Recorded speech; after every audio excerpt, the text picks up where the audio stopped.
Bonjour à tous et à toutes, nous sommes sur Twitch, sur YouTube et sur toutes les plateformes de podcast. On est le 19 mai 2024, il est 10h en France et 17h au Japon et on est ensemble exceptionnellement un dimanche pour un nouveau numéro de Soft Power, votre matinale pop culture préférée d'Ars et Totska, à l'exception de toutes les autres. La matinale reviendra-t-elle un jour, le vendredi, comme les légendes d'autrefois le précisaient? Rien n'est moins sûr, il faudra suivre les prochains numéros de l'émission pour le découvrir.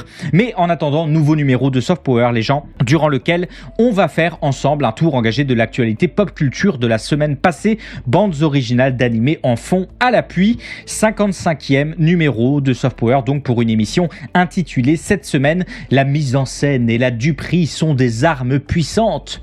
Batman Begins, puisque cette semaine, on ira faire le tour de l'Afrique à la poursuite de Vincent Bolloré, notre Rupert Murdoch national, bien décidé à acquérir la pièce maîtresse qui lui permettrait de médiatiquement couvrir la quasi-intégralité du continent.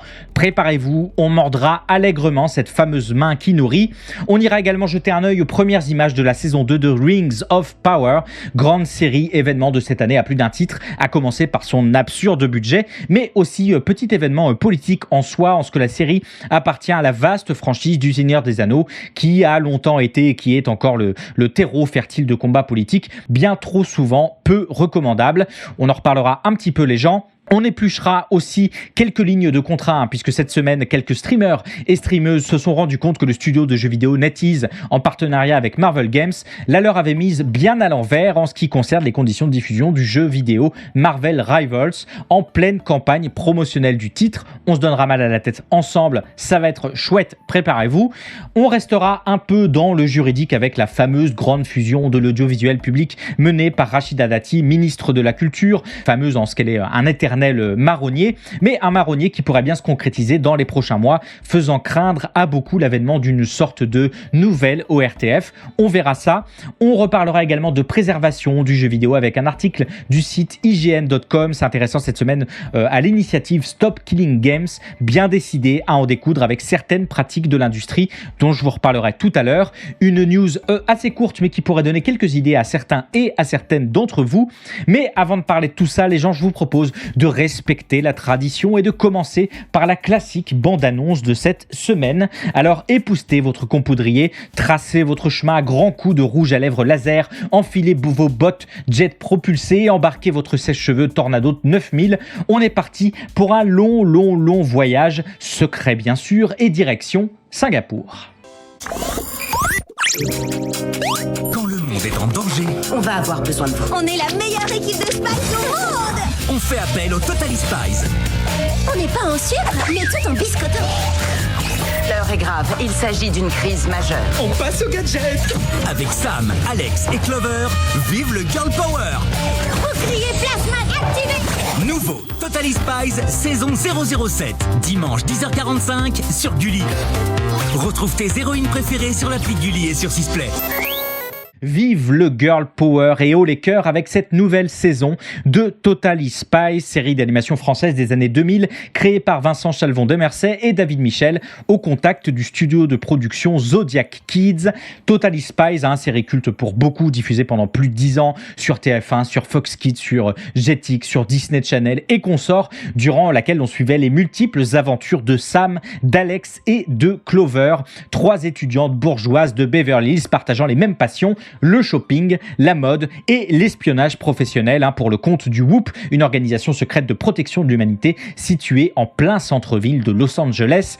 Si tant est bien qu'une fois terminé leur examen d'histoire sur la décolonisation comme nécessaire préalable à toute chose, Sam, Alex et Clover enfilaient leur combinaison en latex coloré, s'équipaient des gadgets les plus originaux et se lançaient dans des aventures toutes plus périlleuses les unes que les autres, après avoir écouté d'une oreille les objectifs édictés par leur boss Jerry.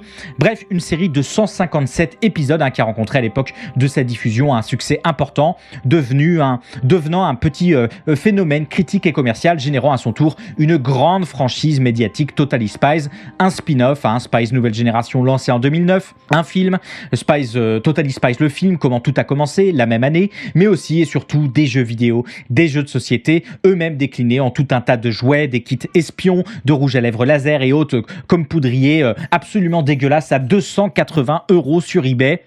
Tu penses qu'il a vraiment vérifié ? Non, je suis sûr qu'il a vraiment vérifié. Et il faut dire qu'il y avait quelque chose d'assez neuf à l'époque avec cette série Totally Spies centrée sur l'action, avec des protagonistes féminines reprenant pour elles des trames bien connues de films et de séries d'espionnage à succès, de James Bond à Charlie et ses drôles de dames, le tout en pleine explosion du girl power. Girl power, les gens qui, avant d'être un argument marketing pour Monoprix il y a quelques années, qui tentaient de justifier l'existence de t-shirts éclatés à 20 boulasses floqués Bravo Simone. Rappelez-vous, c'est pas une blague. Avant d'être cet argument marketing que l'on connaît désormais que trop bien, le girl power était historiquement ce moment, cette articulation ludique, le mot est important, cette articulation ludique d'un féminisme populaire de la fin du XXe siècle, caractérisé par la mise en avant de confiance en soi des femmes, de la nécessaire prise en charge de sa propre vie et de l'évasion du sexisme et du contrôle patriarcal. Un courant, un slogan, même emprunté au magazine féminisme Bikini Kill, mais surtout un phénomène médiatique après sa très large popularisation par les Spice Girls, le girls band de ces années-là. Phénomène ayant notamment servi à l'époque pour beaucoup de la nouvelle génération de liants, de ponts avec les mouvements féministes antérieurs et contemporains.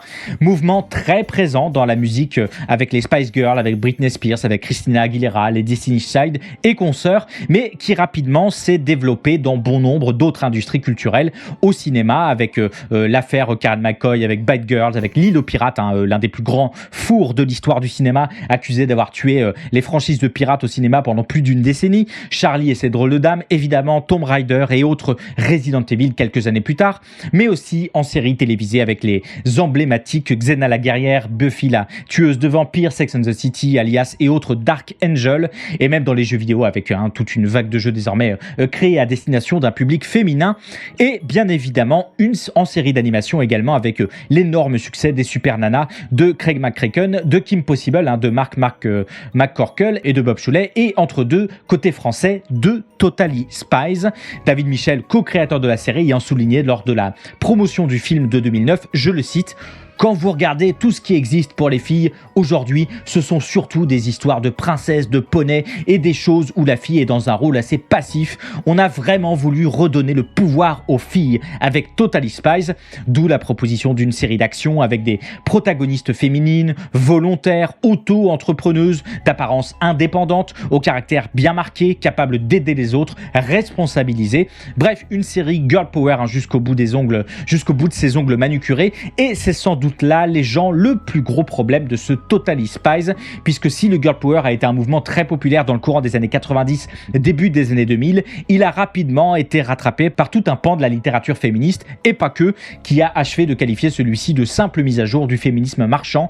Le féminisme marchand, un concept développé ces mêmes années et explorant notamment comment précisément les médias de masse se sont appropriés et s'approprient encore la question féministe à des fins commerciales, tout en maintenant concrètement et matériellement des formes structurelles de domination. Rebecca Hines, chercheuse en communication et en sociologie des médias, ayant précisé que de fait, le girl power participait de, je la cite, saper le véritable travail en faveur de l'égalité en servant les intérêts des entreprises au détriment des intérêts personnels des filles et des femmes, comprenez bien, d'où toute cette vague de production culturelle présentant des femmes apparemment autonomes, responsables, libres, actives et accessoirement très très compatibles avec les attentes néolibérales des sociétés dont elles étaient issues, mais qui avaient entre elles un point commun, celui de présenter avant tout des femmes politiquement désengagées, masquant de fait les inégalités matérielles qui demeuraient et qui demeurent encore dans le réel, au profit d'une apparence d'égalité confinant au post-féminisme, où l'on considère que si le féminisme a pu avoir une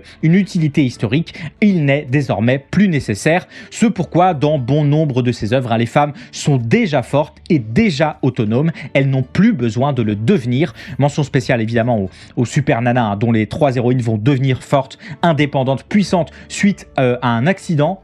Tirez-en les conclusions que vous voulez. Moi, j'ai déjà fait le chemin. Et ça, sans parler des autres critiques qui ont été faites au girl power, dont les Totally Spies se font la parfaite représentation, à savoir que le mouvement concentrait et concentre toujours, comme le souligne Raissa Alvarado, autre chercheuse en sociologie des médias, je la cite, de manière disproportionnée des filles blanches de classe moyenne ou supérieure. Attendez, je regarde vite fait où est Beverly Hills sur la carte du monde. Oui, c'est bon, les gens, le bingo est rempli, j'ai gagné. Raissa Alvarado, ajoutant que je la cite encore une fois, l'éthos des discours sur le girl power tel que propagé dans la culture populaire promeut la blancheur via des représentations néolibérales, post-féministes et post-raciales d'une enfance autonome, puisqu'il faut rappeler les gens, il faut rappeler la réalité de ce qu'est chaque épisode de Totally Spies, des aventures de Sam, d'Alex et de Clover, des bourgeoises conventionnellement belles et minces avec leur bon lot de scènes fétiches cringe par ailleurs, hétérosexuelles, jouant en permanence le brouillage entre féminines et féministes, indépendantes, parce que consommatrices, mais pas trop indépendantes quand même, puisque la quasi-totalité des derniers actes de leur mission étaient systématiquement et systémiquement, oserais-je dire, terminés, résolus par Jerry et ses équipes, elles, masculines. Bref, comme on avait déjà pu le dire, les gens, à propos de Dora l'exploratrice quant à la représentation des latino-américains, Totally Spies est une œuvre empreinte d'une forme d'hybridité, un historique, au carrefour d'une marchandisation de la culture et d'une exigence réelle de contestation culturelle. Et ce n'est pas avec cette nouvelle saison, 11 ans après la précédente, réalisée par Stephen Barry, toujours produite chez Zodiac Kids, composée de 26 épisodes et liftant légèrement l'esthétique de la série, ce n'est pas cette nouvelle saison qui devrait y changer grand-chose, malgré quelques petites modifications, comme le précise Benoît Di Sabatino, producteur de cette 7e saison. Je le cite, « Relooker la série était nécessaire afin de projeter ces personnages dans un monde qui a changé. » Changer comment ? Pourquoi ? On ne sait pas, mais exit Jerry, désormais à la retraite, est remplacé par Zerlina à la tête du Whoop, même si Jerry est toujours dans la série. Exit Beverly Hills, bienvenue Singapour. Est-ce que c'est ça le monde qui a changé ? Et exit aussi une partie du lore de Totally Spies, la passion pour la mode faisant place à celle pour la défense de l'écologie, comme en témoigne le nouveau générique de la série, que je vous laisse le plaisir de découvrir.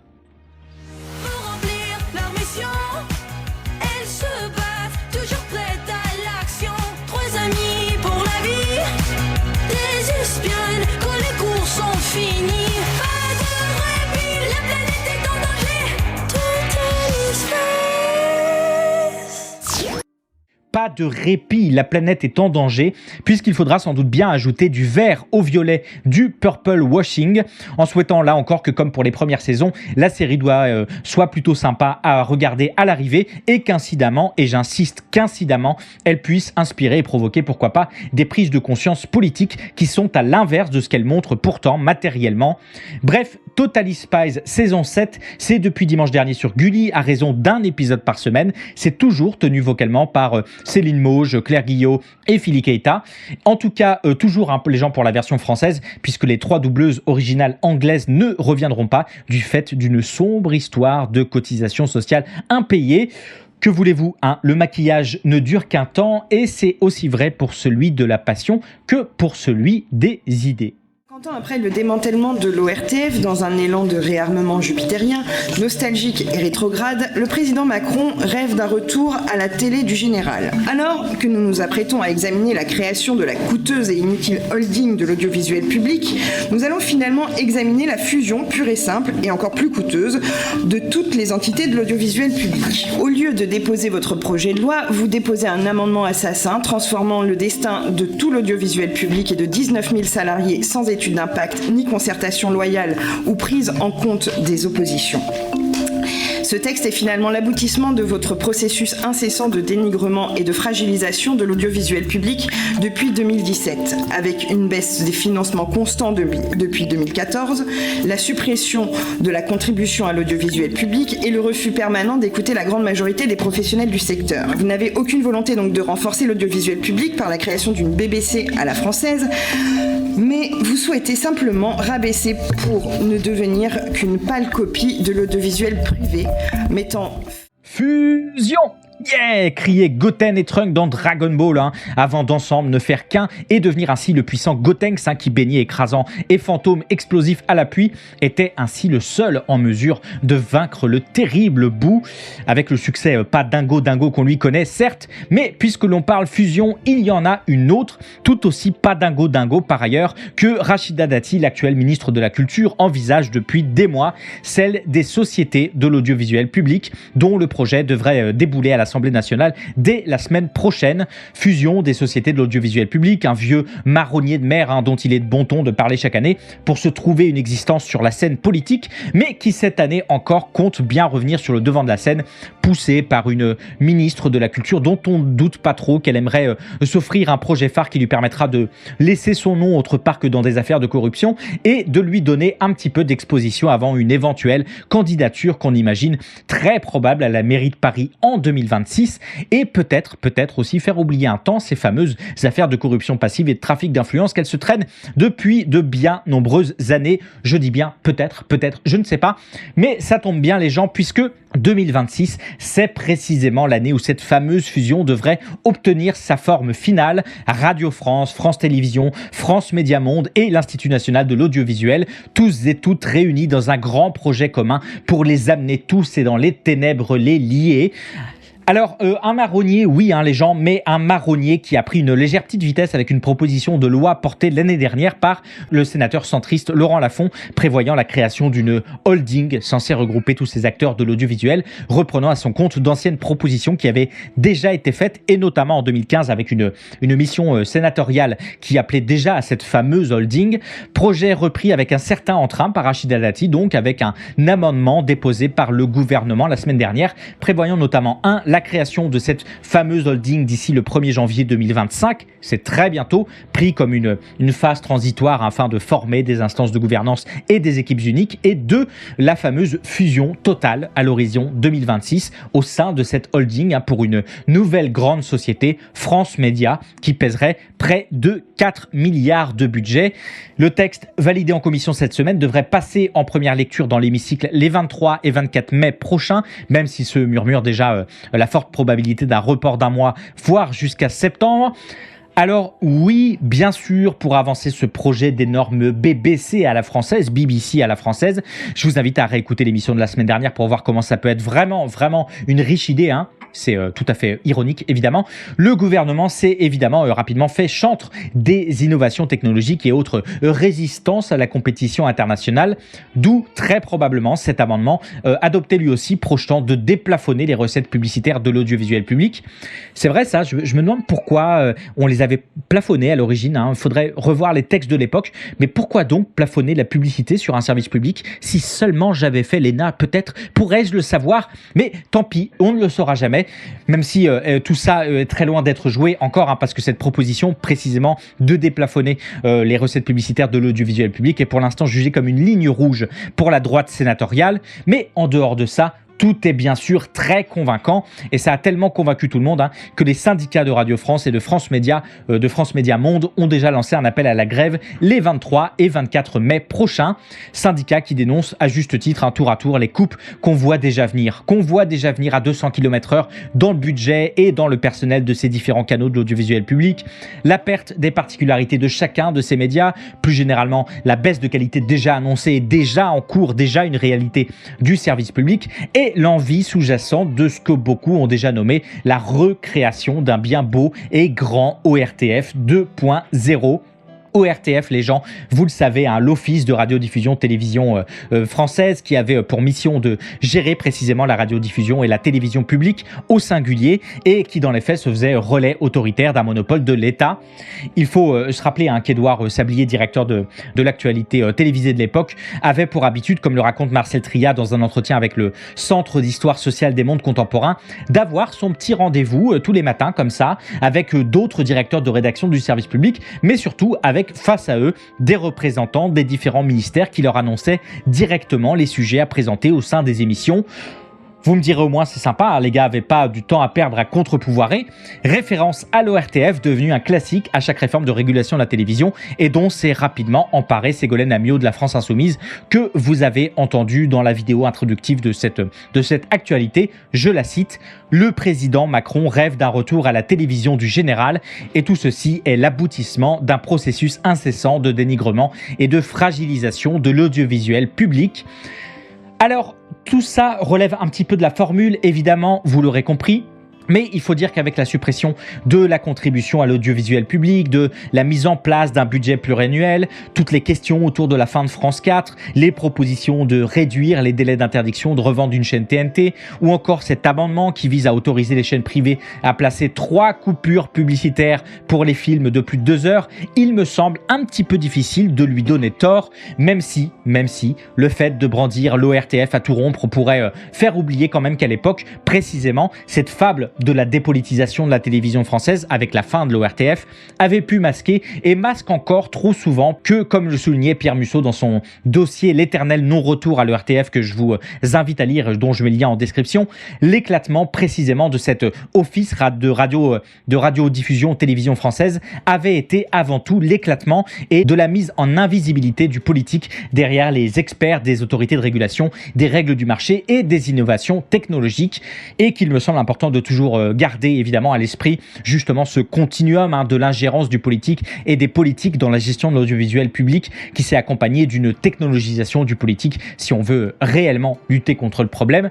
Comprenez bien que quand bien même cette réforme ne passerait pas, cette question de l'ingérence aurait en réalité toujours toute sa place, à un degré moindre, j'entends, et je comprends totalement la stratégie politique derrière la référence à l'ORTF, évidemment, mais quand même. Bref, les gens, voilà où on en est quant à cette fameuse réforme de l'audiovisuel public dont l'étau semble plus que jamais prêt de se refermer.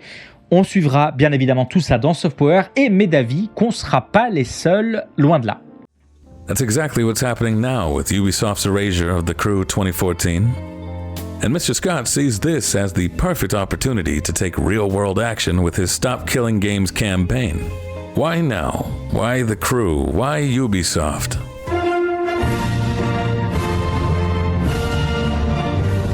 It's because they're French. Une fois n'est pas coutume, une news plus courte que d'habitude pour vous parler de cet article paru le week-end dernier sur le site IGN.com baptisé sobrement « Comment Stop Killing Games fait monter la barre dans la lutte pour la préservation des jeux vidéo ». Préservation du jeu vidéo, un sujet complexe dont on a parlé plusieurs fois dans l'émission et dont je vous rappelle à titre liminaire le grand contexte révélé ces derniers mois puisqu'une enquête menée par la Software Preservation Network et la Video Game History Foundation avait mis en avant que 87% des jeux dits classiques, comprenez sortis avant 2010, 87% de ces jeux sortis sur le continent américain étaient désormais en danger critique d'extinction et pourraient ne plus être disponibles tout simplement dans les années à venir. Cette sonnette d'alarme, c'était il y a presque un an déjà, et les nombreuses actualités qu'on a traitées depuis ont eu largement tendance à appuyer le fait que ce chiffre déjà énorme pouvait encore être sous-estimé, comme en a malheureusement témoigné l'annonce en décembre dernier, un peu spectaculaire, il faut le dire, d'Ubisoft, de la suppression du jeu de course The Crew de toutes les plateformes numériques, accompagnée d'une fermeture des serveurs fin mars de cette année. Et puis, si vous n'êtes pas content ou contente, c'est pareil, puisqu'Ubisoft avait annoncé également supprimer simplement le jeu de vos comptes Ubisoft. Une première. Si vous avez pris l'envie folle d'y jouer quand même, on vous a dit non. Oui, mais j'ai payé. On vous a dit non. Et c'est dans le cadre de ce non qu'arrive Stop Killing Games, une initiative lancée par le youtubeur Ross Scott visant à responsabilisation des éditeurs, au moins pour ces jeux rendus injouables une fois le support terminé. Comment ? Avec des pétitions en ligne, des lettres ouvertes, des petits coups de réglette métallique comme ça sur le bout des bois, vous allez arrêter? Oui, non les gens, rien de tout ça. Ross Scott, il n'a pas le temps, il a un mode PVP à roder sur The Crew et il s'est dit que ça marcherait beaucoup mieux avec de bons gros dépôts de plaintes dans la tétasse. Et puisque Ross Scott n'est pas un inconnu, il a rapidement été suivi de tout un tas de gens qui sont tour à tour allés déposer plainte auprès de notre bonne vieille DGCCRF française, la Direction Générale de la Concurrence, de la Consommation et de la Répression des Fraudes, le siège social d'Ubisoft étant en France. Tout ce beau monde s'inspirant notamment du succès qu'avait été la plainte déposée contre Valve par la Commission australienne de la Concurrence et de la Consommation qui avait forcé la société il y a quelques années à modifier sa politique pour autoriser les remboursements sur Steam en Australie, puis dans d'autres États. Et si autant de gens viennent en soutien de l'initiative de Ross Scott, c'est que la prise de conscience de l'injouabilité et donc de la périssabilité de ces jeux en ligne est un phénomène relativement nouveau et très visible ces derniers mois. Et pour cause, comme le souligne Liam Dean, analyste principal chez Omdia, jusqu'au milieu des années 2000 environ, les jeux en ligne permettaient généralement aux joueurs d'héberger des serveurs privés. Vous le savez, je le sais, on l'a tous et toutes fait, mais de nos jours, l'éditeur assume généralement le coût de la maintenance des serveurs de jeu et à un moment donné, c'est un coût qu'ils voudront arrêter de payer une fois que la base de joueurs et de joueuses d'un jeu descend en dessous d'un certain niveau. Et phénomène de prise de conscience collective d'autant plus évident qu'on est dans un contexte plus global de l'industrie du jeu vidéo où, précisément, cette industrie met de plus en plus l'accent ces dernières années sur ces jeux multijoueurs en ligne et la propriété, dans un contexte où la propriété de ces jeux est de plus en plus une zone grise, la justice américaine ayant créé, comme le rappelle l'article, un précédent avec l'affaire Procédé Inc. contre Zeidenberg, permettant en gros aux éditeurs d'être exonérés de toute responsabilité et obligation envers les consommateurs et consommatrices qui ont acheté un produit dont précisément le support est terminé. Bref, la bonne grosse tendance dont on a déjà parlé ici à plusieurs reprises, d'une bascule du payer pour la propriété des œuvres culturelles à payer pour leur seul accès dont nous serons les seuls dépositaires et accès qui, du jour au lendemain, peut disparaître sans aucune voie de recours possible. Et ce, alors que, faut-il encore le rappeler, comme le souligne Cory Doctorow, conseiller spécial de l'Electronic Frontier Foundation, toujours pour IGN, je le cite, « Si vous avez acheté un jeu, si vous avez créé un jeu, si vous aimez un jeu, la technologie ne devrait pas entraver l'existence continue de ce dit jeu. Au lieu de ça, la technologie devrait au contraire préserver ce jeu pour les joueurs et les joueuses qui l'aiment aujourd'hui, pour celles et ceux qui sont fiers de le créer, pour celles et ceux qui viendront plus tard et pour les créateurs et créatrices de jeux du futur. » Bref, les gens, une news très courte pour montrer que cette lutte est encore largement à mener dans toutes les industries culturelles. Mais initiative Stop Killing Games, les gens décrite cette semaine sur IGN, qui donne, il me semble, un petit peu d'espoir, un rien de sourire et surtout beaucoup d'idées très concrètes pour la suite, à s'en inspirer évidemment, sans modération et de préférence ensemble, après avoir formé bien sûr, une nouvelle crew. Les gens, il est 17h39 au Japon, il est donc 10h désormais 40 en France, vous êtes toujours dans Soft Power, la matinale pop culture normalement du vendredi 10h midi, en tout cas c'est ce que disent les livres sacrés des terres de Twitch, mais aujourd'hui exceptionnellement ce dimanche de 10h à midi, c'est l'heure de la pause musicale de cette semaine et on se retrouve juste après pour parler des premières images de cette très attendue saison 2 de la série événement Rings of Power, très attendue côté audience chez Amazon, mais pas tellement par celles et ceux qui avaient eu le courage de terminer la première saison. Très clairement, je mérite une médaille, une légion d'honneur, un masque Aku Aku comme vous voulez, mais donnez-moi quelque chose, s'il vous plaît, c'est bon pour ma santé mentale, s'il vous plaît. On parlera également évidemment des aventures de Vincent Bolloré en Afrique, bien décidé à prendre la main sur la quasi-totalité du paysage audiovisuel pour y disséminer son cadre idéologique qu'on ne connaît que trop bien en France. Et on parlera également de ce fameux contrat entre le studio NetEase et des streamers et streameuses Twitch à propos du jeu Marvel Rivals. Contrat bien décidé à les faire taire précisément, ces fameux rivaux. Mais juste avant qu'on parle de tout ça, je vous propose de tendre l'oreille délicatement et de profiter de la pause musicale avec le titre de cette semaine sur Soft Power. Bonne écoute.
Les gens, vous êtes toujours dans Soft Power, la matinale pop culture, normalement du vendredi 10h midi sur Twitch et quelques heures après en VOD sur YouTube ou en version audio sur toutes les plateformes de podcast, VOD et version audio, ou si vous appréciez l'émission, vous pouvez laisser des évaluations, des pouces bleus, des commentaires, des étoiles, notamment sur les plateformes de podcast pour soutenir et faire découvrir Soft Power au plus grand nombre. Vous pouvez également soutenir mon travail et l'émission en passant directement sur ma page Patreon, dont le lien est en description, ou dans le chat si vous suivez l'émission en direct, ou en vous abonnant à la chaîne Twitch, soit directement, soit en utilisant le sub inclus mensuellement dans votre abonnement Amazon Prime. Tous les liens, que ce soit pour la VOD, les podcasts ou pour accéder au déjà cultissime Discord de l'émission, en description bien sûr. Rejoignez le Discord.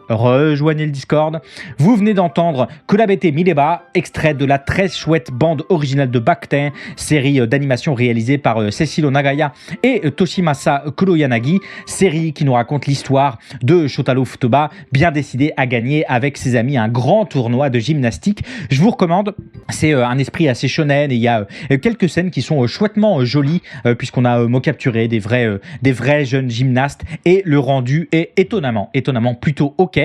Et pour mettre tous ces mouvements en musique, quoi de mieux que de passer par Yuki Hayashi, encore lui que je ne présente plus, My Hero Academia, Haikyuu, Pokémon, Shaman King, beaucoup de gros noms et de bien chouettes bandes originales d'animés, dont ce Kulabete Mileba, titre de la semaine, les gens sur Soft Power. Un mal ancien et puissant est de retour.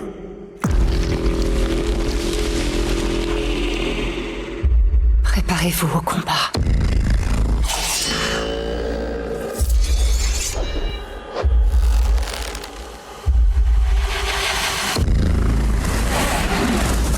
Il s'insinue dans votre esprit et répand son poison tel un serpent.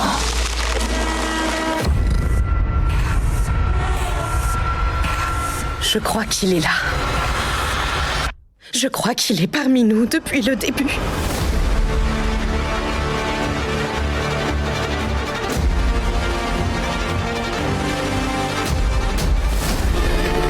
Tous les êtres de la Terre du Milieu courent un grave danger.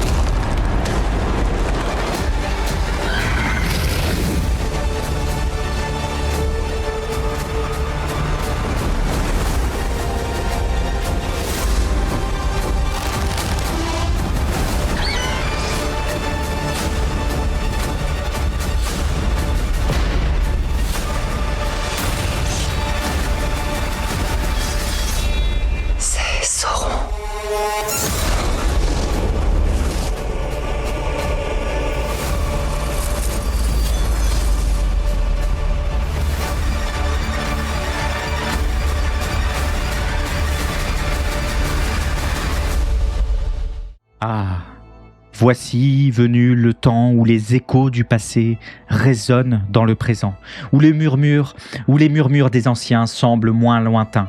Comme les feuilles qui tombent pour annoncer une nouvelle saison, nous aussi, nous laissons derrière nous les ombres d'une époque, disons, moins éclatante. Auditeurs et auditrices de Soft Power, il y a une tempête en moi, un murmure qui se propage à travers les terres de la Terre du Milieu. Un objet de légende éclipsé par les ombres d'une première saison qui a su, disons, diviser les cœurs de nos soutiens. Que cet artefact révélé des premières images d'une saison 2 soit le phare qui dissipe les brumes du doute. Attendez encore un peu, chers auditeurs et chères auditrices, car c'est dans la patience que réside le véritable pouvoir, l'anticipation d'une histoire qui, page après page, image après image, dialogues insipides après dialogues insipides, se dévoilera devant nous.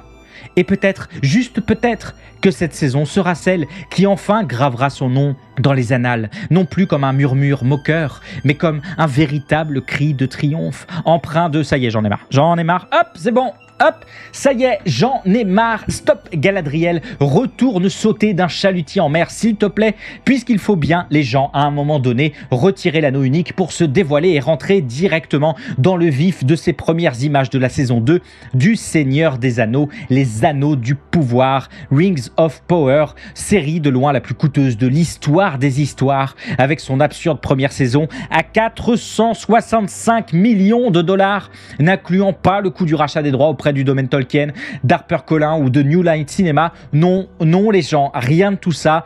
465 millions de dollars, et série qui avait reçu à raison un retour critique plus que mitigé devant ses personnages tous plus mal servis les uns que les autres par des dialogues générés par l'alpha de ChatGPT-1, par des enchaînements épouvantables de situations, par une absence radicale d'épique ou encore, et entre autres, par des chorégraphies de combat de toute évidence improvisées le jour même. Ils avaient probablement pas assez d'argent. Critique d'autant plus sévère que la diffusion de Rings of Power se télescopait avec celle de la première saison de House of the Dragon chez HBO, bien plus qualitative et bien mieux manufacturée que sa version Amazon à pourtant 1 milliard de dollars. Et la majorité des spectateurs et des spectatrices ne s'y étaient d'ailleurs pas trompés, puisque si celles et ceux de House of the Dragon montaient de semaine en semaine, côté Ring of Power, les gens selon le Hollywood Reporter, c'est à peine un gros tiers des spectateurs et des spectatrices qui sont allés au bout de la série, terminant de balancer celle-ci dans les montagnes du destin. Mais vous le savez les gens, comme on le dit par chez moi, à pied poilu, cœur vaillant, ou plutôt quand le marché déferle, l'actionnaire reste à la barre, Amazon ne pouvait structurellement pas rester sur ce semi-échec, puisque la série a quand même un temps tapé des records d'audience et amené beaucoup de nouveaux et de nouvelles abonnés au service Amazon Prime. Amazon ne pouvait pas rester sur ce semi-échec, donc d'où ces premières images d'une deuxième saison qui continuera de nous raconter la forge des Anneaux du Pouvoir, la montée de Sauron, le Seigneur des Ténèbres, la dernière alliance entre elfes et hommes, et la chute du royaume insulaire de Numénor. Enfin, Numénor, excusez-moi, puisque dans la série, il le prononce comme ça, en plein milieu d'une phrase en anglais, ce qui est absurde. Il faisait quoi déjà Tolkien, rappelez-moi Je sais plus, oublié. Et pour bien mener cette suite de récits, les gens, on retrouvera au casting une grande partie des noms déjà présents dans la première saison. Cynthia Aday Robinson, Robert Aramayo, Maxime Boldry, Morfydd Clark, ça c'est Galadriel, ou encore Charlie Vickers, ça c'est Sauron, avec tout un tas de nouveaux noms, Oliver Alvin Wilson, Selina Lowe, Nicolas Woodson, et j'en passe pour des rôles qu'on ne leur connaît pas encore. On retrouvera J.D. Payne et Patrick McKay comme showrunner, et Bear McCreary à la musique, ce qui est plutôt là, pour le coup, une bonne nouvelle. Et ce qui est intéressant avec ces premières images de la saison 2, c'est qu'il est rapidement assez évident que tout est fait. Tout est fait pour que celle-ci se détache de la première, plus sombre, plus épique, plus de teasing de combat après une première saison très avare en affrontement. Une saison déjà décrite par Amazon il y a des mois comme plus sombre, plus intense, bref, plus House of the Dragon. C'est difficile de le dire autrement, malgré les vraies différences de fond entre les deux univers et leurs différences de conception même, a fortiori que hasard de calendrier, ou pas vraiment, cette nouvelle saison de Ring of Power sera diffusée quelques semaines après la fin de la nouvelle saison de House of the Dragon. Sacrée bataille, perdu d'avance, mais puisque je vous parle bataille, il y en aura une autre qui va se jouer avec cette saison 2 de Rings of Power, une bataille politique, les gens, puisqu'il faut rappeler qu'avant même sa diffusion, la série avait été défoncée par des centaines de critiques négatives, lui reprochant de ne pas avoir un casting entièrement blanc, comme l'aurait soi-disant voulu Tolkien lui-même, dont tout à coup avait émergé beaucoup de turiféraires à la petite semaine, extrêmement spécialistes de l'œuvre originale, mais surtout des intentions secrètes de son auteur. Bref, ces fameux, vous les connaissez, ces fameux analystes de la représentation ethnique de l'œuvre de Tolkien, analystes de rien d'autre par ailleurs, qui s'étaient empressés d'étiqueter Rings of Power woke, comme si ça voulait dire quoi que ce soit et que ça aurait une quelconque conséquence concrète à un moment donné, et ce qui avait valu évidemment et surtout des tonnes de menaces de mort, d'insultes racistes et de harcèlement mené contre une bonne partie de la production de la série.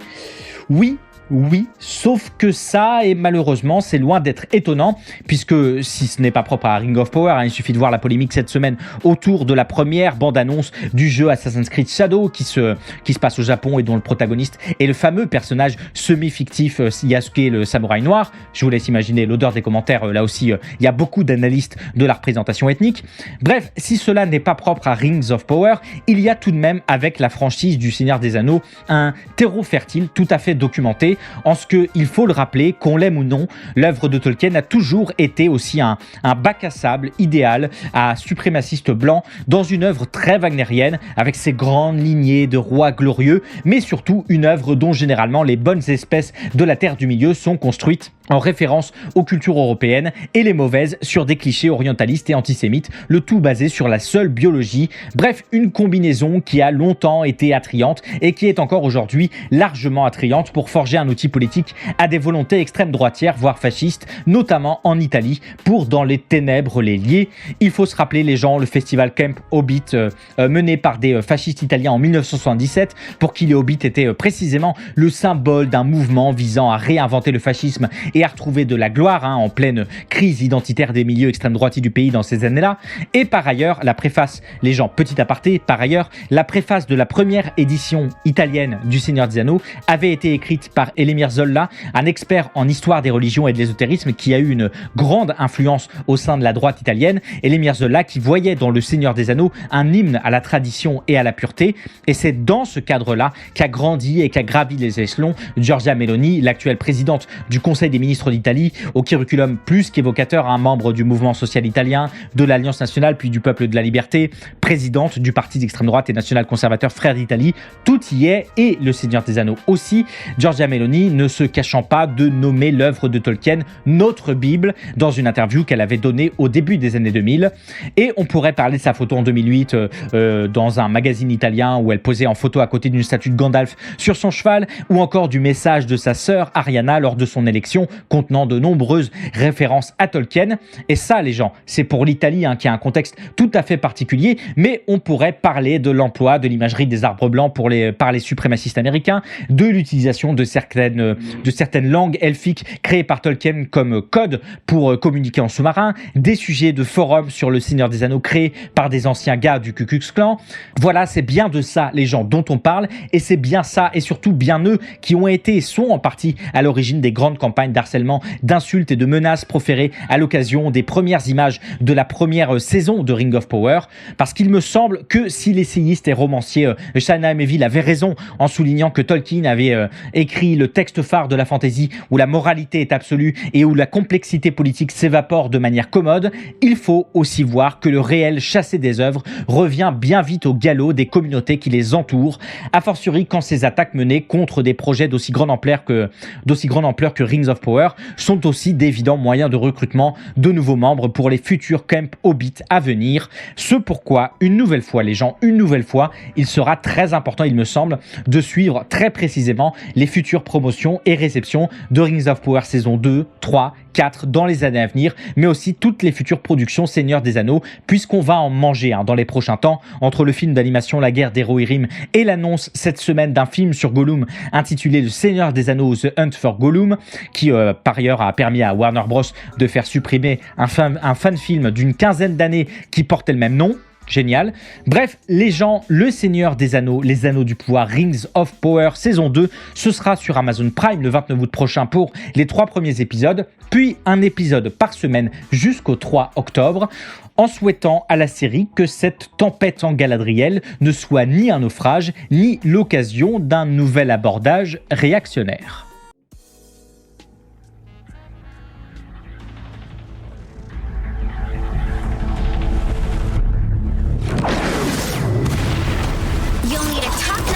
To win this one. Pick your hero. Get ready. Go! By the Vishanti, Strange is here. I'm halting bows.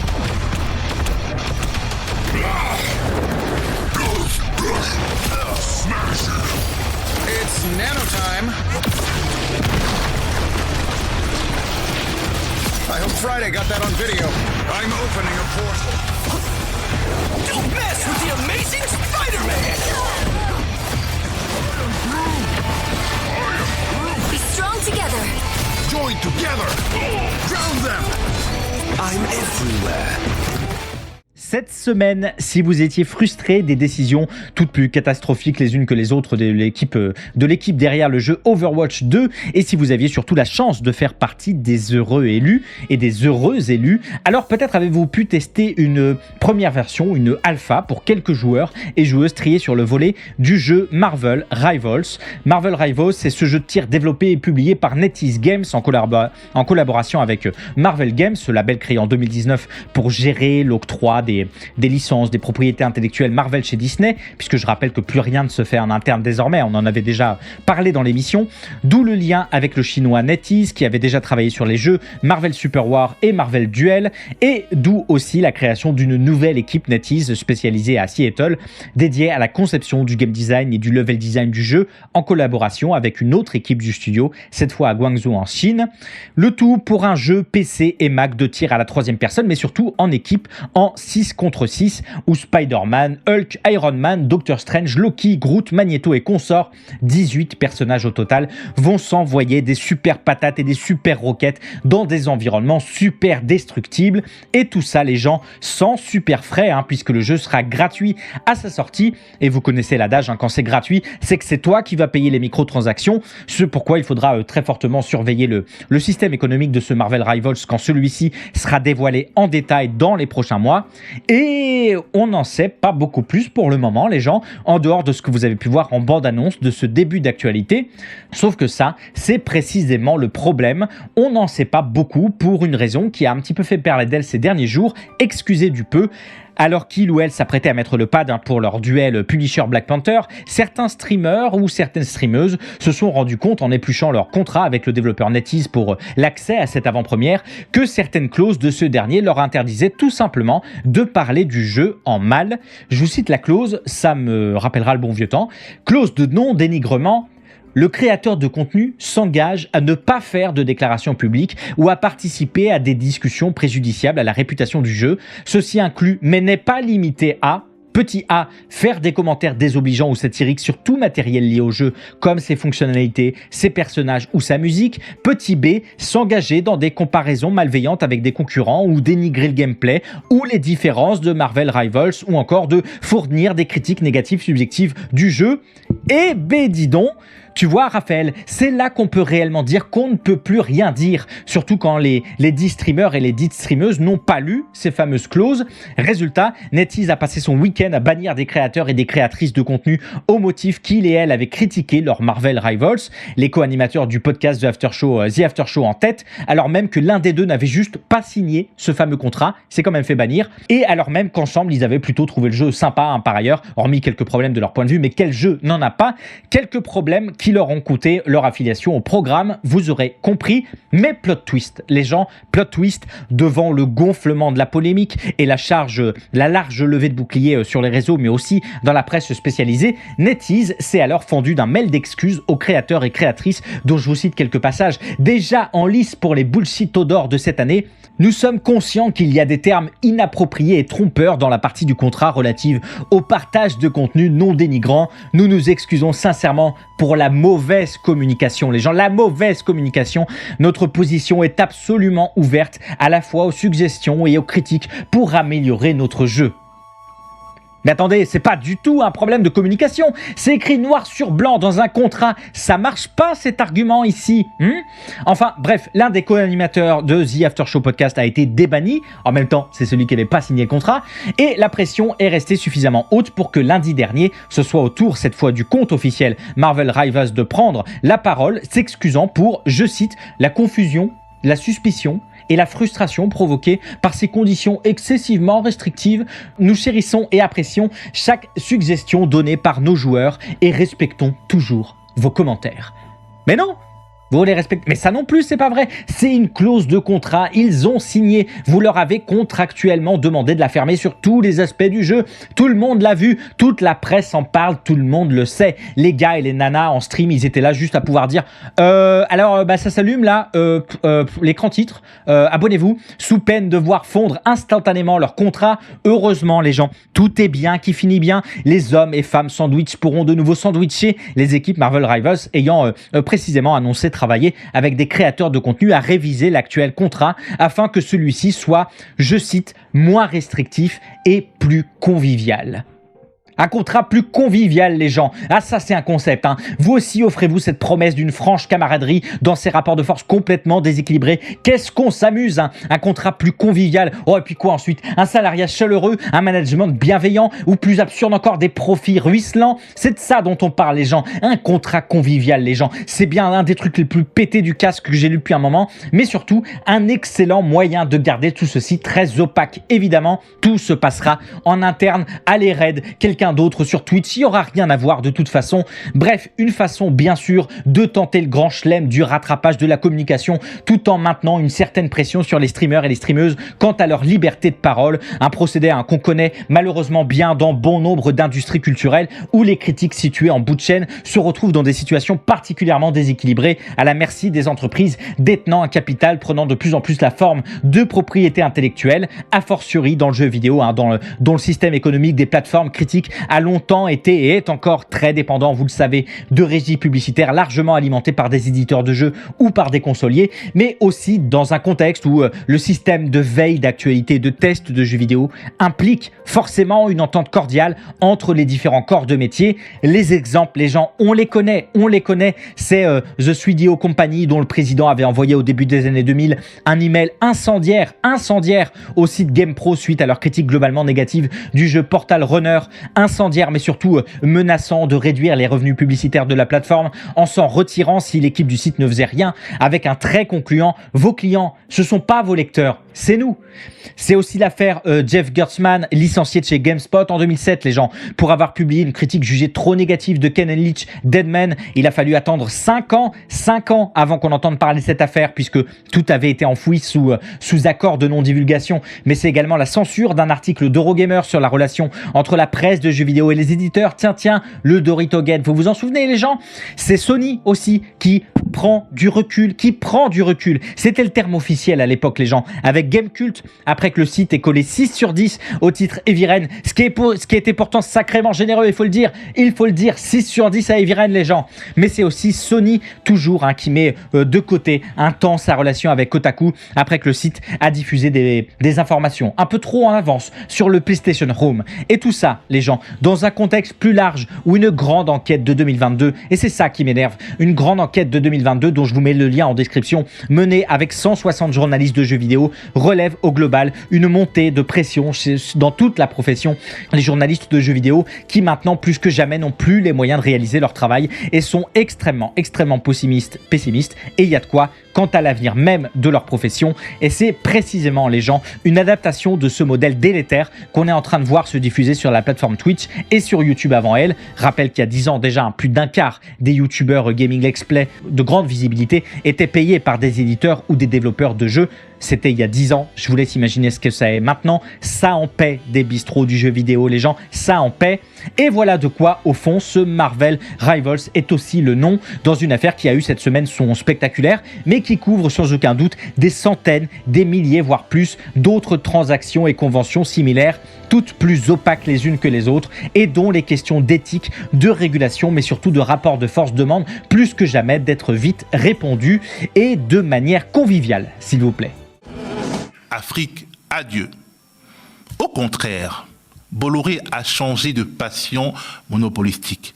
Il ne veut plus contrôler les ports, les chemins de fer et les routes africaines. Il va à l'assaut des cerveaux. Il se transforme en acteur incontournable des industries culturelles et de l'audiovisuel. Comme à son habitude, il tente... Une des plus importantes transactions médiatiques au monde et la plus conséquente jamais vue sur le continent africain est actuellement pour parler en Afrique du Sud. Si elle aboutit, un milliardaire français réputé pour ses acquisitions de médias qu'il utilise aux fins de véhiculer des idées d'extrême droite pourra toucher des dizaines de millions de foyers africains. Ça, les gens, c'est l'un des en-têtes d'articles que vous pouviez lire le week-end dernier dans le numéro 161 du journal The Continent, un hebdomadaire produit par des journalistes, des photographes, des rédacteurs et des rédactrices africains et africaines. Numéro 161, baptisé pour cette raison, le milliardaire français et le combat pour nos télévisions. Et pour cause, les gens, ce numéro du 11 mai dernier est revenu sur une affaire dont on parle sans surprise, bien trop peu dans nos médias français, le rachat actuellement en cours de MultiChoice par Canal+. Et si vous êtes probablement pas au courant, préparez-vous à mordre dans un tronc d'arbre préalablement acquis dans le port camerounais de Douala, ça va de soi. C'est au moins ce qu'il vous faudra, les gens, pour tenir l'actualité. Petit récapitulatif. Alors, je ne vais pas vous faire l'affront de vous présenter notre French Rupert Murdoch, Vincent Bolloré, qui a précisément fait une grande partie de sa fortune en profitant de la vague des privatisations imposées en Afrique par les programmes d'ajustement structurel de la Banque mondiale et du FMI dans les années 90 et en s'immisçant évidemment dans les affaires de l'Empire Rivaux dont il conservera structure et opacité. Empire Rivaux, qu'on connaît, énorme puissance coloniale propriétaire de gigantesques plantations en Afrique et en Asie. En quelques années, Bolloré se rend incontournable et devient un acteur central du champ économique et politique d'Afrique de l'Ouest, puis centrale, dont il maîtrisera au fil du temps bon nombre d'infrastructures stratégiques, les chemins de fer, Sitaraï, Camraï, les ports, etc. Pays d'Afrique dont il soutient très concrètement et très matériellement les régimes en place. Je vous passe les détails sur les nombreuses immixtions dans les différents pouvoirs africains, les conseils au président ivoirien Laurent Gbagbo, au plus qu'autoritaire Paul Biya et à Charles Taylor au Libéria. Charles Taylor, les gens, on le rappelle, la figure centrale des guerres civiles qui ont ravagé le Libéria et la Sierra Leone entre 1989 et 2003 et qui ont fait près de 400 000 morts. C'est ce genre de soutien auquel il faut penser. Et pays d'Afrique où il se constitue des réseaux d'influence et où il perpétue, voire renforce, en faisant beaucoup pour ne pas trop le faire savoir, tout un tas de pratiques d'exploitation pour des conditions de travail absolument dégueulasses et dangereuses. Rappelez-vous, les gens, rappelez-vous cette interview lunaire, les gens, de Roland Latine, directeur de la plantation de bambou dans la région du littoral au Cameroun, détenu en bonne partie par le groupe Bolloré.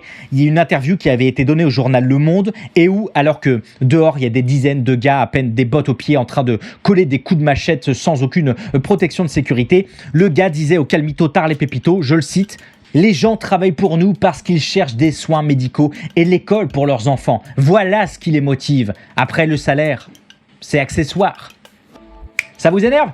Et ça, c'est parce que vous n'avez pas encore eu le clou du spectacle, les gens. En face du directeur de la plantation, pendant toute l'interview, tel que décrit par Le Monde, affiché au mur, un poster de Tintin au Congo. Oh, vous l'auriez pas imaginé celle-ci. Mais lui, c'est sa routine.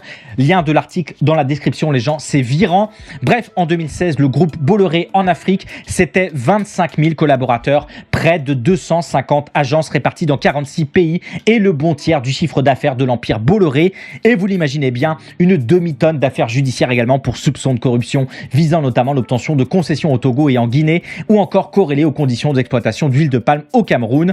Affaires dont on ne doute pas une minute qui, si elles sont caractérisées, donneront lieu à une sanction à la hauteur des préjudices. Pas une seconde, on en doute, devrais-je dire, évidemment.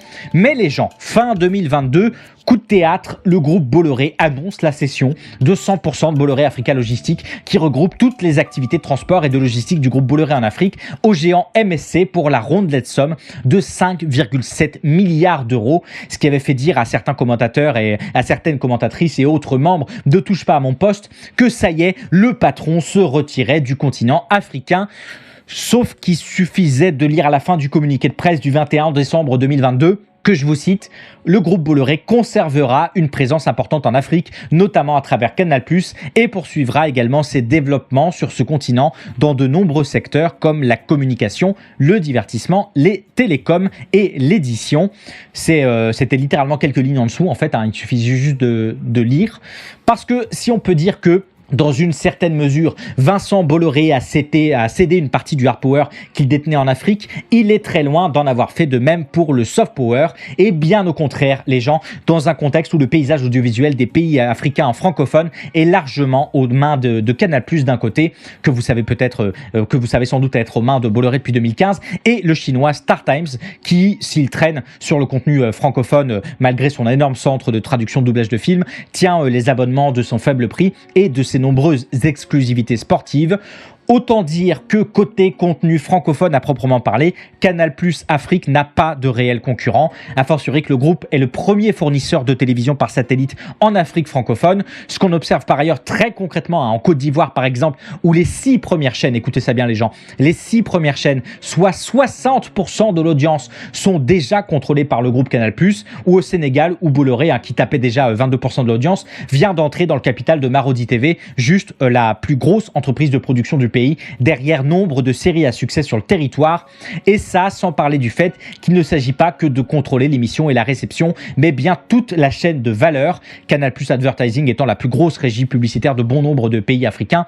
Sans surprise, quand votre capacité de production, de diffusion, de distribution est littéralement internationale et rodée depuis des années, ce avec quoi les productions locales sont évidemment dans l'incapacité de pouvoir lutter, a fortiori qu'elles sont souvent peu soutenues par les pouvoirs en place, avec lesquels Vincent Bolloré a toujours de très bons contacts, dira-t-on. J'imagine que ça aide de travailler sur des émissions aux allures parfois de propagande à peine masquées dans Parole d'Afrique, présentée par Michel Roussin. Ça aide aussi de couper, ni vu ni connu, le signal de certaines chaînes un peu trop critiques de Mamadi Doumbouya, le président guinéen, de nommer Nathalie Folleroux, directrice des chaînes Canal+ chez Canal International, sachant que Nathalie Folleroux, c'est la fille de Dominique Ouattara, l'épouse du président de Côte d'Ivoire, Alassane Ouattara, ou encore que ça aide de licencier des travailleurs de chez Canal+ pour avoir eu l'outrecuidance, les gens, de diffuser en 2017 un reportage critique à l'égard du président togolais Faure Gnassingbé. Bizarre, les gens, bizarre, alors que Bolloré est accusé, ainsi que 2 de ses associés, d'avoir soudoyé le président togolais pour obtenir une licence d'exploitation portuaire rentable. Probablement rien à voir non plus avec le fait que le même mois, Vincent Bolloré avait un petit rendez-vous café Yéké Yéké pour inaugurer une salle de cinéma sur place. Et quand je dis salle de cinéma, les gens, parlons-en, puisqu'il s'agit là de grandes salles polyvalentes, spectacles, cinéma, musique, qui se veulent être, je cite, le catalyseur de l'industrie cinématographique et musicale de l'Afrique tout entière, d'où le lancement à Yaoundé, au Cameroun, du projet Canal Olympia, un énorme multiplex son et lumière qui sert de fast test pour le lancement, pour le déploiement d'autres bâtiments similaires sur tout le continent. Est-ce que je surprendrais encore quelqu'un en disant que ce multiplex a été construit dans le quartier où se trouve le Parlement, le camp militaire et le ministère de la Défense ? Probablement pas.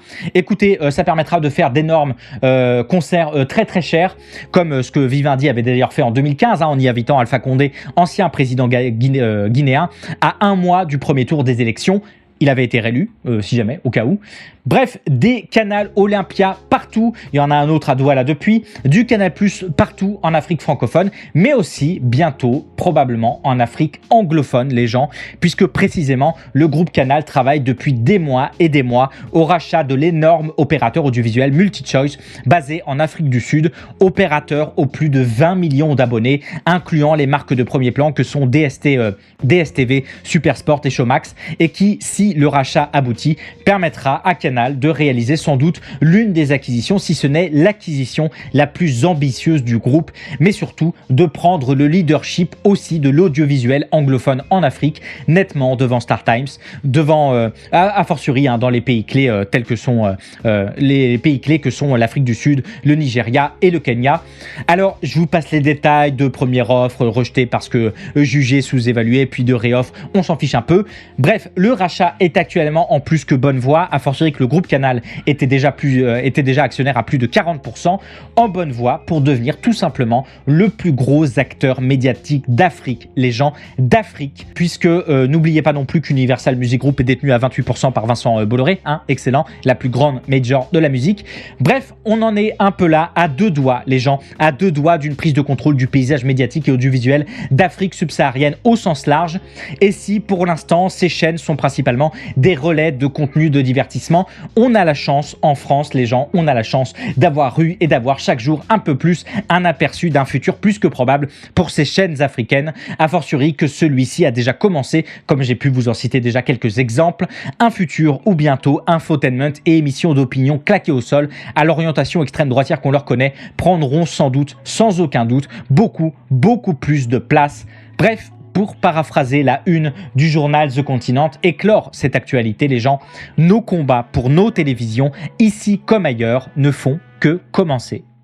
Voilà, c'est la fin des news de cette semaine. On aurait pu parler de cette étude menée par le Creative Industry Policy and Evidence Center, cet organisme qui vise à soutenir la croissance des industries créatives au Royaume-Uni, en produisant notamment des recherches et des recommandations visant à élaborer de futures politiques publiques, et qui cette semaine s'est intéressé à la question de la diversité dans les industries britanniques du cinéma, de la télévision et de la radio. Le résultat est sans appel, les gens. Vous pouvez déjà d'ores et déjà cocher toutes les cases de votre bingo. La classe ouvrière est dans ces trois secteurs à son niveau le plus bas depuis plus de 10 ans. Le rapport relève également un important manque de diversité ethnique. 90% des travailleurs et des travailleuses culturelles du pays étant blancs, ce qui est au-dessus de la réalité concrète des populations anglaises et du Pays de Galles, et très largement au-dessus de la réalité de la population londonienne, où se concentre pourtant une importante partie de l'industrie. Case à cocher aussi question genre, puisque 70% des personnes occupant des postes de direction sont des hommes. Bref, je m'étale pas plus, le rapport conclut à la nécessité, vous l'imaginez bien, d'élaborer une politique ambitieuse. C'est une recommandation, on suivra les suites de celle-ci dans Software, mais je suis pas très optimiste à ce sujet. On aurait pu parler également des premières images de Megalopolis, le nouveau grand projet incroyable de Francis Ford Coppola, dont cette semaine ont été diffusées les premières images. Écoutez, on voit des grandes statues de Thémis faisant faire un break sur des façades d'immeubles, des références absolument pas subtiles à la chute de l'Empire romain. Je pense déjà avoir compris le message. En tout cas, le film a été présenté à Cannes, il se fait globalement défoncer par la critique. Ça a coûté 120 millions de dollars, le tournage était un enfer absolu. Je cite un membre de l'équipe cité par le journal The Guardian: c'était comme regarder un train dérailler jour après jour, semaine après semaine, tout en ayant conscience que tout le monde fait de son mieux pour éviter cet accident. C'est clair, je vous passe les détails, les gens. Il y a des anecdotes de tournage incroyables où Francis passait des journées à fumer de la weed dans sa caravane alors que tout le monde l'attendait sur le plateau. Et il faut également parler des allégations d'agression sexuelle sur le tournage. Vraiment, il manquait que ça au tableau. Megalopolis, les gens. On parlait de la décadence de quoi déjà On aurait pu parler aussi de ces 7000 artistes français qui ont signé une lettre ouverte cette semaine, encore une, dénonçant les conditions de rémunération des plateformes de streaming, dans la veine de ce qui avait pu être défendu lors des grandes grèves de l'année dernière des scénaristes, des acteurs et des actrices à Hollywood. Écoutez, j'en peux plus de ces lettres ouvertes. Je dis pas qu'elles peuvent pas avoir d'effet de bord, mais quand même, vous êtes 7000 artistes, vous vous mettez les uns et les unes à la queue des autres, et chacun et chacune votre tour, vous mettez un petit taquet comme ça là au Premier ministre. Tiens, pam, allez, suivant, pam, allez, suivant, pam. En 2 heures, votre projet il devient prioritaire. 2 heures, les gens. Oui, je fais un petit peu de stratégie politique aussi, ça m'arrive, c'est vrai, il est vrai. On aurait pu parler aussi de cette centaine de signataires réunis à l'occasion du Festival de Cannes dans les colonnes du journal Le Monde pour réclamer une loi intégrale MeToo afin de lutter plus efficacement contre les violences sexistes et sexuelles. On aura sans doute l'occasion d'en reparler un peu plus en détail dans un prochain numéro, je ne m'étends pas. On aurait pu faire un débrief de l'Eurovision 2024. Vaste blague, à un temps la production a tout fait pour jouer le discours de l'apolitisme, alors que tout matériellement envoyait des signaux politiques de toutes parts. Je vous passe les détails. Vous êtes sans doute pas passé à côté des nombreuses controverses qui ont émaillé l'édition de cette année. On n'est pas politique à l'Eurovision. Mais alors pourquoi vous invitez pas la Russie du coup Bref, Force Anemo qui a remporté pour la Suisse cette édition 2024. On aurait pu parler aussi de l'acquisition par Netflix des droits de diffusion de la première saison de l'excellente série d'animation qu'on m'avait recommandée sur cet incroyable chat, Scavengers Reign. Excellente série, oui, mais qui s'était fait jeter par la plateforme Max, rendant très peu probable les probabilités d'une seconde saison. Ce que pourrait pourtant faire Netflix après ce rachat quelque peu inattendu, après avoir évalué, nous dit-on, les chiffres d'audience de la première saison pour laquelle le service a obtenu une licence. Bonne nouvelle en perspective, les gens. Voilà, on aurait pu aussi parler du changement de braquet de Square Enix qui assure que désormais l'entreprise visera la qualité plutôt que la quantité. On n'y croit pas une seconde, mais en annonçant se tourner massivement vers le multiplateforme, l'entreprise rappelle à quel point l'écosystème de ces super productions exclusives à plusieurs dizaines de millions de dollars que sont Final Fantasy VII Rebirth et consorts sont des absurdités intenables à tout point de vue. Ou encore, on aurait pu parler du festival du film généré par l'intelligence artificielle de New York, dont l'un des co-organisateurs, Cristobal Valenzuela, souligne, je le cite, « Certaines étapes de la réalisation d'un film vont être automatisées, remplacées, mais les emplois vont changer et non disparaître. » Non, venez, on n'en parle pas. Juste, on n'en parle pas. En revanche, les gens, ce dont on peut parler et ce dont on va parler, je vous propose, c'est bien les recommandations de cette semaine, dont il est déjà l'heure et dont je vous propose de découvrir les vidéos sans aucune transition. Son côté teubé et de dire... le refus de se prendre au sérieux et d'accepter... Il y a aussi le côté... On est un peu dégueulasse, on est un peu teubé, on est peut-être la première puissance mondiale, mais qu'est-ce qu'on est con. Ouais, tout à fait. Et c'est, pour moi, c'est pas un hasard que ça arrive dans les années 90 et pas les années 80. Parce que les années 80, t'as encore un ennemi. Oui, tu dis qu'on sait pas trop... T'as encore un ennemi dans les années 80. T'as encore un autre empire. T'as l'URSS. Ouais. Il faut faire croire, tu vois, dans ces images, dans ces produits commerciaux qui vont faire du soft power à travers le monde, il faut faire croire que l'Amérique croit en sa force, sa puissance et qu'elle est du bon côté des choses, tu vois. Les gens, ne peut-on réellement plus rien dire ? Ça, c'est l'une des nombreuses questions qui, cette semaine, ont été posées sur la chaîne de Wissam Gzelka qui, pour explorer la thématique de l'humour, s'est offert le support d'Adrien Desnouettes, critique ciné et humour et auteur de 2 livres que je me suis empressé d'acheter suite à cette vidéo. Nick Taras, une histoire du rire en France et Jim Carrey, l'Amérique démasquée, tous deux chez Façonnage Édition. Ça a l'air mortel. C'est vous dire si la discussion m'a plu. Brassant le stand-up, l'humour de personnage, la transgression, le rôle du rire, la place du racisme dans celui-ci, mais aussi les affaires Charlie Hebdo et plus récemment autour de Guillaume Meurice, Wissam et Adrien discutent à la cool de tout un tas de choses et n'hésitent pas à afficher leur désaccord. Clairement, le type de discussion que je rêverais de vous présenter en présentiel dans des formats soft power rencontre. L'humour est-il finito? Jim Carrey, El Atraci, Charlie Hebdo, Meurice, etc. C'est chez Wissam Gzelka que ça se passe. En réflexion, on va dire, mais il est évident que on va être attaché à certains de nos artistes. C'est évident. Donc cet attachement, il faut qu'on en fasse quelque chose, à la fois sur évidemment nos problématiques à nous, qui sont des problématiques d'économie, bien sûr, de rentabilité, mais aussi dans la collaboration qu'on veut installer avec ces jeunes auteurs.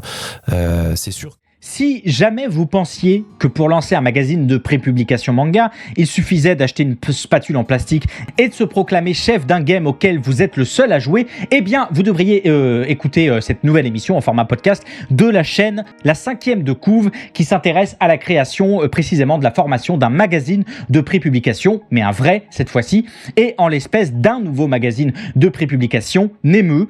Et pour ce faire, quoi de mieux pour en discuter que d'inviter Nicolas Forçant, directeur de publication du magazine, et Loïc Cassou, l'un des auteurs de bande dessinée travaillant pour le premier numéro à venir, un magazine de prépublication qui se veut être autant un tremplin artistique vers le monde professionnel qu'un lieu d'expérimentation, de mélange de différents types de bandes dessinées. En tout cas, ça, c'est le point de départ. Il faudra évidemment juger sur pièce. Beaucoup de sujets vont être discutés pendant cette grosseur d'émission, des intentions derrière la création du magazine à son économie et son mode de financement. C'était assez chouette à suivre et la qualité sonore de l'émission, quel plaisir! Comment fait-on un magazine de prépublication en France en 2024 ? Comme d'habitude, lien en description. Et donc, oui, la vie du film va être plus que mouvementée, puisque je vous ai dit tout à l'heure que c'était une adaptation en Tsum Tsum et Dracula. Ouais. Et donc, qui c'est qui arrive? Eh ben, la veuve de Bram Stoker, donc qui s'appelle Florence Anne Lemon Balcombe, qui veut faire interdire le film, tout simplement. Parce que c'est un plagiat. Parce que c'est un plagiat, du coup. Elle va arriver donc pour interdire le film, et donc elle porte plainte contre la boîte de production Prana. Résultat, elle gagne. Ok. Et donc, la production est obligée de détruire le négatif du film.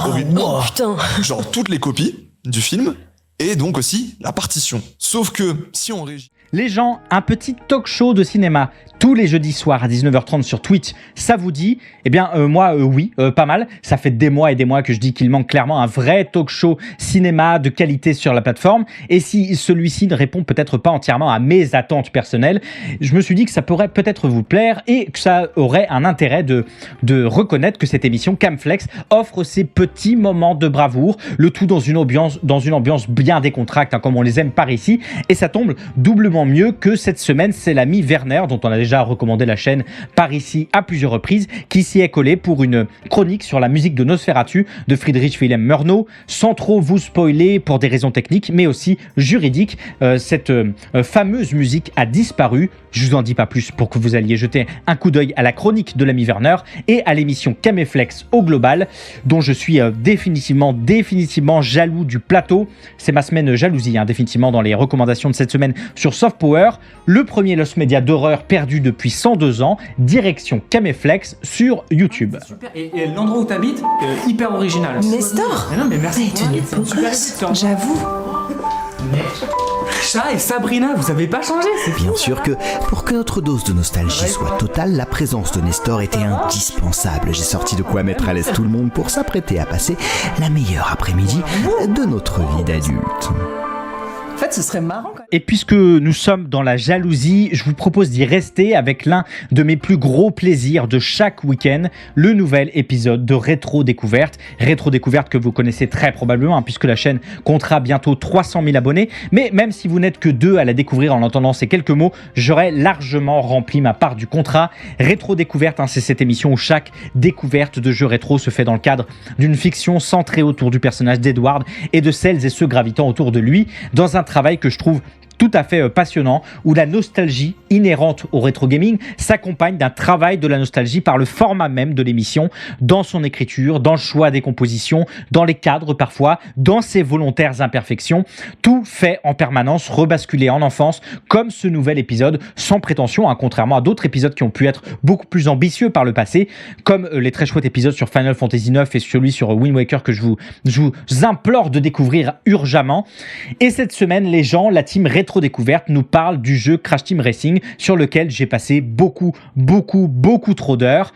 Un jeu qui va être utilisé par Edward pour reprendre contact avec ses amis d'enfance et qui lui offrira peut-être pas la rencontre qu'il attendait tant. Je vous en dis pas plus et je vous laisse sur ce morceau de fiction. Rien de mieux pour bien terminer les recommandations de cette semaine. Voilà, c'est la fin de ce Soft Power. On se retrouve la semaine prochaine, peut-être vendredi, peut-être de 10h à midi. Vous savez, tout est possible, les gens. Si vous êtes arrivé en cours et que vous souhaitez rattraper le début de ce numéro de Soft Power ou que vous souhaitez réécouter les anciens, vous avez à votre disposition le format audio sur toutes les plateformes de podcast et le format vidéo sur la chaîne YouTube Lex Tutor. De toute façon, vous inquiétez pas, tous les liens, les gens, tous les liens sont en description. Je vous remercie d'avoir été présent et présente aujourd'hui pour ce 55e numéro de Soft Power, votre matinale pop culture préférée d'Ars et Totska, à l'exception de toutes les autres. On se retrouve la semaine prochaine, évidemment, pour un nouveau numéro. Et en attendant, prenez soin de vous, regroupez-vous, et puis ciao!